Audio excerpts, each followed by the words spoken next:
नमस्कार साथियों, स्वागत है आप सबका हमारे यूट्यूब चैनल एग्ज़ाम कैफ़े में। तो आज हम पढ़ेंगे भक्ति और सूफ़ी आंदोलन।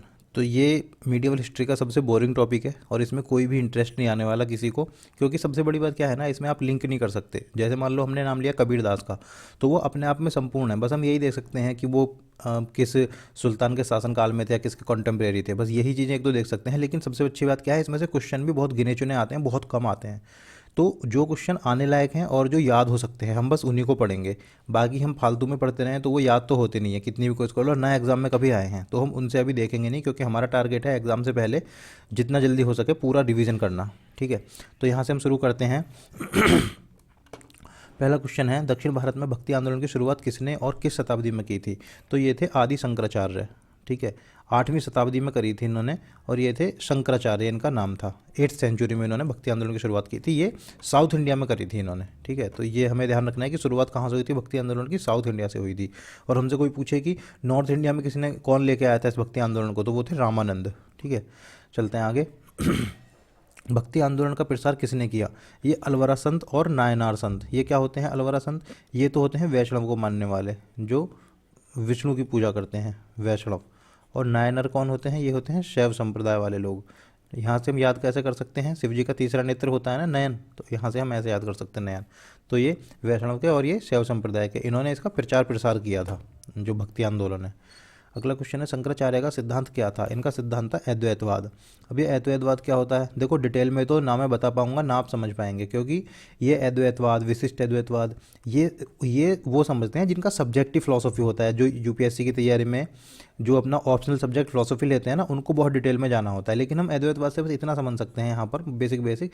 इसका मतलब है कि एक ही ईश्वर है। इन्होंने कभी भी दो ईश्वर की कल्पना नहीं करी। इन्होंने करी कि आत्मा और परमात्मा एक ही है। इन्होंने आत्मा परमात्मा को अलग अलग नहीं माना था। और शंकराचार्य की एक बात और ध्यान करनी है, इन्होंने भक्ति से ज़्यादा ज्ञान पर फोकस किया था। ठीक है, ज्ञान पर इन्होंने भक्ति से ज़्यादा फोकस किया था, ज्ञान पर। आगे चलते हैं। किस सदी में भारत में भक्ति आंदोलन का पुनर्जन्म हुआ था? तो एक तो ये 8th सेंचुरी, 9th सेंचुरी, इन सब में चला था। और पुनर्जन्म ये बोल रहे हैं जब वो थे कबीर दास, रैदास, मीराबाई, उस सब के टाइम पे, नानक देव। तो ये 15th से 16th सेंचुरी में इसका पुनर्जन्म हुआ था। ठीक है, अगला क्वेश्चन है, बुद्ध और मीराबाई के जीवन की आम धारणा क्या थी? वही थी इनकी, क्योंकि आप मीराबाई को जानते हैं कि इनकी शादी जो हुई थी वो राणा सांगा के पुत्र से हुई थी। ठीक है, तो उनकी फिर मृत्यु हो गई थी। तो बुद्ध का और इनका एक ही था कि संसार दुखों से भरा हुआ है। ठीक है, इनकी एक ही सोच थी। अगला क्वेश्चन है, सभी भक्ति संतों ने अपने छंदों की रचना किस भाषा में की है? तो इसको आप या तो मतलब इसको आप प्राकृत भाषा भी बोल सकते हैं। प्राकृत भाषा, प्राकृत भाषा का मतलब होता है कि जो वहाँ की लोकल लैंग्वेज होती है। तो इनके जो अनुयायी थे ना, वो जिस भाषा को समझ सकें, सीधा सीधा हिसाब है कि जिस भाषा को इनके अनुयायी समझ सकें, उस भाषा में इन्होंने अपने छंदों की रचना की थी। अगला क्वेश्चन है, कामरूप में वैष्णववाद को किसने लोकप्रिय बनाया था? तो ये जो कामरूप है ना, एक जगह का नाम है, ये दो नदियों के बीच पड़ती है एक जगह, कामरूप। ठीक है, तो इसको जो लोकप्रिय बनाया था वो थे शंकरदेव, और इन्होंने ही एक सारण संप्रदाय के संस्थापक भी थे, ये एक सारण। ठीक है, इसको एक सारण ही बोलते हैं इसको। रामानुजाचार्य का सिद्धांत क्या था? रामानुजाचार्य का था विशिष्ट अद्वैतवाद। ठीक है, विशिष्ट अद्वैतवाद मतलब इन्होंने मतलब वैसे तो अद्वैतवाद को ही माना था, लेकिन इन्होंने उसको विशिष्ट रूप में माना था कि कुछ रूप ऐसे हैं जिसमें आत्मा परमात्मा से अलग होती है।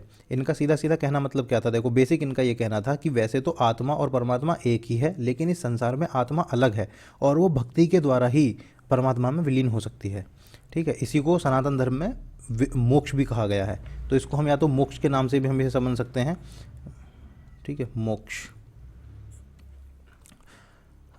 शुद्ध अद्वैतवाद का प्रतिपादन किसने किया था? ये थे वल्लभाचार्य। शुद्ध अद्वैतवाद मतलब शुद्ध, बिल्कुल शुद्ध अद्वैतवाद मतलब कि कोई दूसरा है ही नहीं, बस एक ही है। इसका वल्लभाचार्य ने किया था।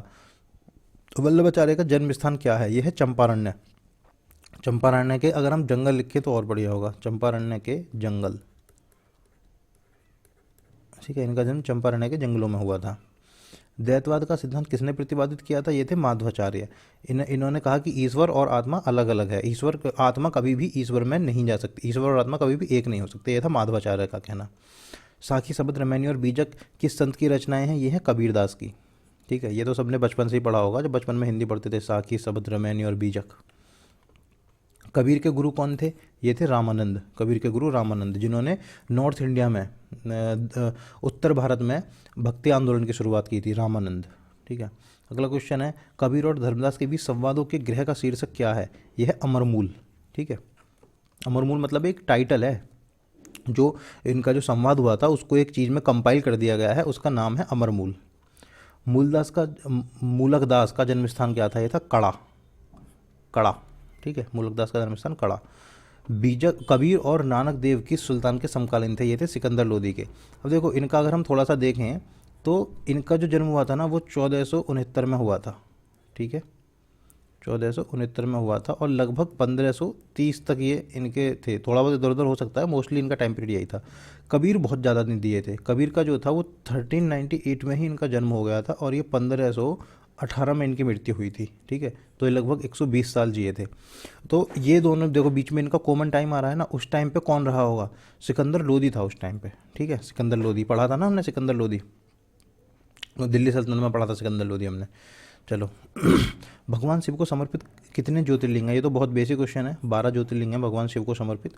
गुरु नानक का जन्म स्थान क्या है? तलवंडी। ये तो सभी को याद होता है मोस्टली, तलवंडी। ये पाकिस्तान में पंजाब में है, शेखपुरा ज़िले में। अब इसको ननकाना साहिब भी बोला जाता है, इसको ननकाना साहिब। ये तो ननकाना साहिब तो इनके जन्म के बाद हुआ है, पहले इसका नाम तलवंडी था।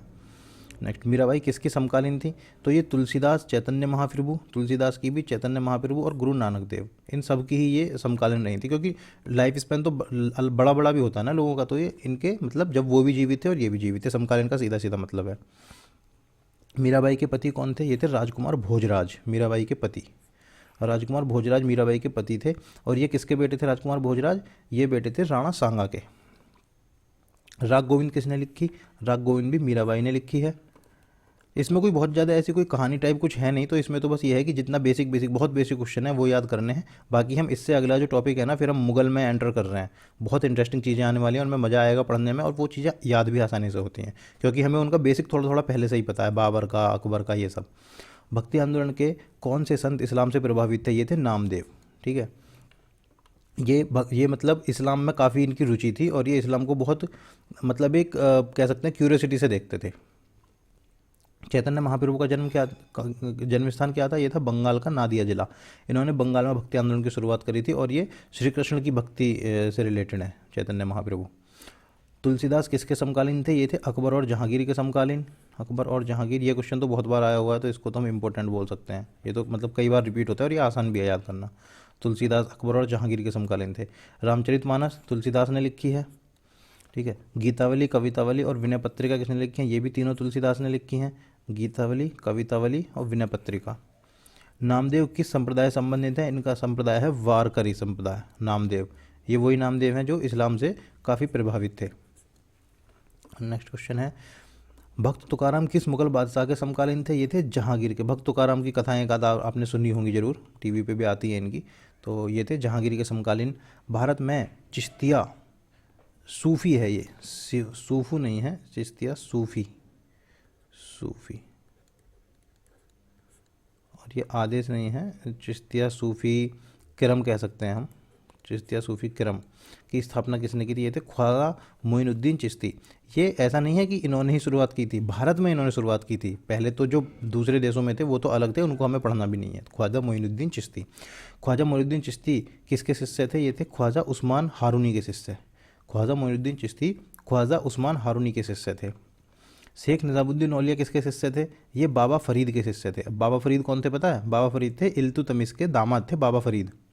ठीक है, इल्तुतमिश के दामाद थे बाबा फरीद। नेक्स्ट, शेख निज़ामुद्दीन औलिया की दरगाह कहाँ है? यह है दिल्ली में। हज़रत निज़ामुद्दीन रेलवे स्टेशन भी है ना। शेख निज़ामुद्दीन औलिया की दरगाह ऐसे याद कर सकते हैं हम। भारत की शादी के रूप में किसे जाना जाता है? भारत की शादी नहीं कह सकते, भारत का शादी ये हैं अमीर हसन। भारत का शादी अमीर हसन। दिल्ली के किस सुल्तान को निज़ामुद्दीन औलिया ने मिलने से मना कर दिया था? अलाउद्दीन खिलजी ने। तो इनके बारे में एक बात कही जाती है कि जब अलाउद्दीन खिलजी ने इनसे मिलने के लिए कहा था तो इन्होंने कहा था कि मेरे घर में 2 दरवाजे हैं, एक दरवाजे से सुल्तान आएगा तो दूसरे दरवाजे से मैं बाहर चला जाऊँगा। महबूब इलाही के नाम से किसे जाना जाता है? ये निज़ामुद्दीन औलिया को जाना जाता है महबूब इलाही के नाम से। शेख सलीम चिश्ती का निवास स्थान क्या था? यह था फतेहपुर सीकरी। ठीक है। तो ये कहा जाता है कि अकबर के कोई संतान नहीं हो रही थी, तो इन्हीं के पास जाते थे अकबर।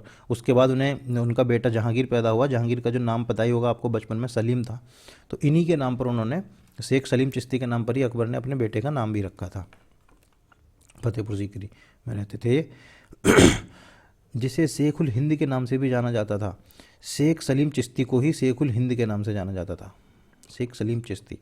सबसे रूढ़िवादी सूफी संप्रदाय कौन सा था? यह था नक्शबंदी। ठीक है। औरंगजेब इसका बहुत बड़ा समर्थक था नक्शबंदी का। ये हमें इस बात से याद रख सकते हैं कि नक्शबंदी भी जो म्यूज़िक है ना उसके खिलाफ था, मतलब ये म्यूज़िक को हराम मानते थे, और औरंगजेब ने भी म्यूज़िक को हराम माना था। ठीक है। संगीत लिख लो, संगीत।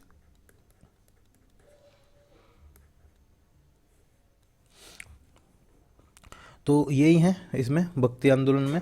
तो इसमें तो मतलब बहुत ज़्यादा करना नहीं है, एक बार इसको देख लेंगे, जो बहुत बेसिक बेसिक क्वेश्चन है वही करें हैं, याद हो जाएंगे। अब हम अगले बहुत इंटरेस्टिंग टॉपिक में आने वाले हैं। हम शुरू करेंगे मुगल में सबसे पहले बाबर आएगा। तो अगली वीडियो में हम मुगल शुरू करते हैं।